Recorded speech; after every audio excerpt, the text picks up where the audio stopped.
राजधानी भोपाल का रुख कर लेते हैं, जहां से एक बड़ी खबर सामने आ रही है। आपको बता दें कि कांग्रेस से संबंधित ये बड़ी खबर, जहां पर फ्री हैंड कांग्रेस जीतू पटवारी नहीं संभालेंगे, कमलनाथ के साथ में काम मिलकर करेंगे। साथ ही एआईसीसी के निर्देश के बाद में विदेश से कमलनाथ लौटे, जहां 8 जनवरी की बैठक में भी कमलनाथ मौजूद रहने वाले हैं।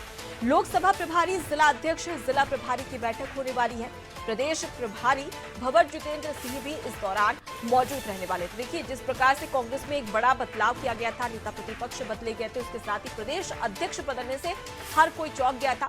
लेकिन अब ये सवाल भी किए जा रहे थे कि आखिर जब प्रदेश अध्यक्ष जीतू पटवारी को बना दिया गया है, ऐसे में पूर्व मुख्यमंत्री कमलनाथ की प्रदेश में क्या भूमिका रहेगी, देश में क्या भूमिका रहेगी, क्या उन्हें केंद्र में कोई स्थान दिया जाएगा। लेकिन अब इस निर्देश के बाद में स्पष्ट हो गया है कि वो मध्य प्रदेश में ही अपनी जिम्मेदारी संभालते नजर आएंगे। 2024 का लोकसभा चुनाव, जहां पर प्रदेश अध्यक्ष जीतू पटवारी के साथ ही साथ कमलनाथ भी साथ में मिलकर काम करेंगे। रणनीतियां बनाई जाएगी कि किस प्रकार से ज्यादा लोकसभा सीटें कांग्रेस के खाते में आ सके। अब ऐसे में दोहरी ताकत के साथ में चुनावी मैदान में यहां पर कांग्रेस उतरती हुई नजर आने वाली है। इसी खबर पर ज्यादा जानकारी लेते हैं, हमारे साथ में संवाददाता विवेक पांडे जुड़ गए। विवेक, अब तक जीतू पटवारी प्रदेश अध्यक्ष बनाए गए थे, तो इससे यही कयास लगाए जा रहे थे कि अब प्रदेश की जिम्मेदारी जीतू पटवारी के हवाले हो गई है, और साथ ही कमलनाथ की भूमिका पर भी सवाल खड़े हो रहे थे कि आखिर कमलनाथ को कौन सी जिम्मेदारी दी जाएगी। लेकिन एआईसीसी के निर्देश के बाद में ये स्पष्ट हो गया है कि अब कमलनाथ भी मध्य प्रदेश की जिम्मेदारी ही संभालते नजर आएंगे। बिल्कुल ये तय है कि मध्य प्रदेश में कांग्रेस ने जीतू पटवारी को भले ही अध्यक्ष के तौर पे चुना है, लेकिन कमलनाथ के समन्वय के बिना जीतू पटवारी काम नहीं कर सकेंगे। यानी कि जीतू पटवारी पूरी तरीके से फ्री हैंड नहीं है। पिछले दिनों कार्यकारिणी को भंग कर दिया गया था, भंवर जितेंद्र सिंह ने बैठक की थी और इस कार्यकारिणी की घोषणा कर दी थी कि अब पूरी तरीके से कांग्रेस की सभी कमेटियां डिसॉल्व कर दी गई है। अब 8 तारीख को एक बैठक होगी, और एक जो अभी चर्चा कांग्रेस के अंदर है कि एआईसीसी की ओर से ये निर्देश जारी किए हैं कि विशेष रूप से कमलनाथ बैठक में मौजूद रहेंगे। यानी कि कमलनाथ की विशेषता एआईसीसी की नजर में कम नहीं हुई है, और ठीक यही कारण है कि विदेश से लौटने के बाद कांग्रेस के कई सीनियर नेताओं ने कमलनाथ से दिल्ली में मुलाकात की और इस बैठक में शामिल होने के लिए उनसे आग्रह किया, और इसके बाद एआईसीसी की ओर से ये कहा गया कि विशेष रूप से कमलनाथ मौजूद रहेंगे बैठक में। यानी कि भले ही विधानसभा चुनाव में कांग्रेस की हार हुई हो और बतौर अध्यक्ष कमलनाथ को जिम्मेदारी देते हुए ये हटा दिया है उन्हें पद से, लेकिन कमलनाथ के राजनीतिक भविष्य के साथ कांग्रेस खिलवाड़ नहीं कर सकती। और ठीक यही वजह है कि जीतू पटवारी भले ही अध्यक्ष है, लेकिन कमलनाथ के साथ ही समन्वय बना के उन्हें काम करना होगा। अब लोकसभा चुनाव की तैयारी शुरू करने की तैयारी में कांग्रेस है, और ऐसे में कमलनाथ की भूमिका भी बेहद अहम होगी। छिंदवाड़ा की इकलौती सीट है, कमलनाथ का गढ़ भी माना जाता है, और इस विधानसभा में भले ही कांग्रेस के कई जिलों में कांग्रेस की सीटें नहीं आई हैं, लेकिन छिंदवाड़ा में भाजपा क्लीन स्वीप करने में नाकाम हुई है, और इस जिम्मेदारी को और इस ताकत को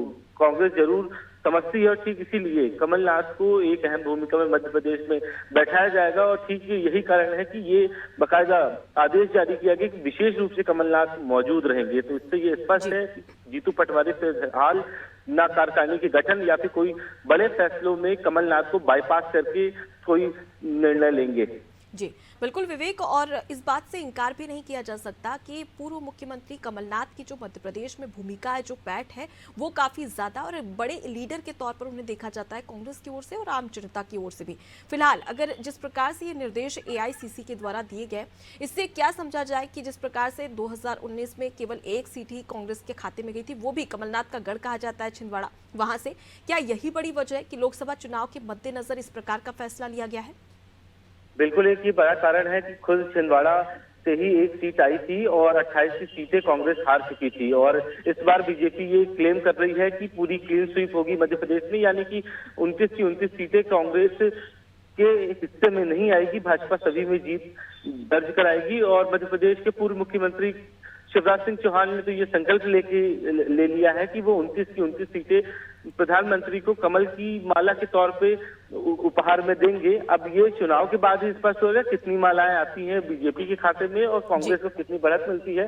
लेकिन कांग्रेस के सामने चुनौती इस बात की है कि छिंदवाड़ा को बचा लिया जाए, उसके अलावा 1-2 सीटें अगर कांग्रेस जीत कर आती है तो ये जीतू पटवारी और कांग्रेस की बड़ी जीत होगी, क्योंकि अभी कांग्रेस की स्थिति काफी कमजोर है और विधानसभा चुनाव में ये स्पष्ट हुआ था कि आखिर कांग्रेस की जमीन कहाँ है। अब ऐसे में कमलनाथ भी छिंदवाड़ा के लिए अपनी जमीन तैयार करेंगे। एक बार फिर अगर उनके बेटे को टिकट नहीं आता है तो फिर छिंदवाड़ा से इकलौते कमलनाथ होंगे जो अपनी परंपरागत सीट बचाने के लिए चुनावी मैदान में उतर सकते हैं।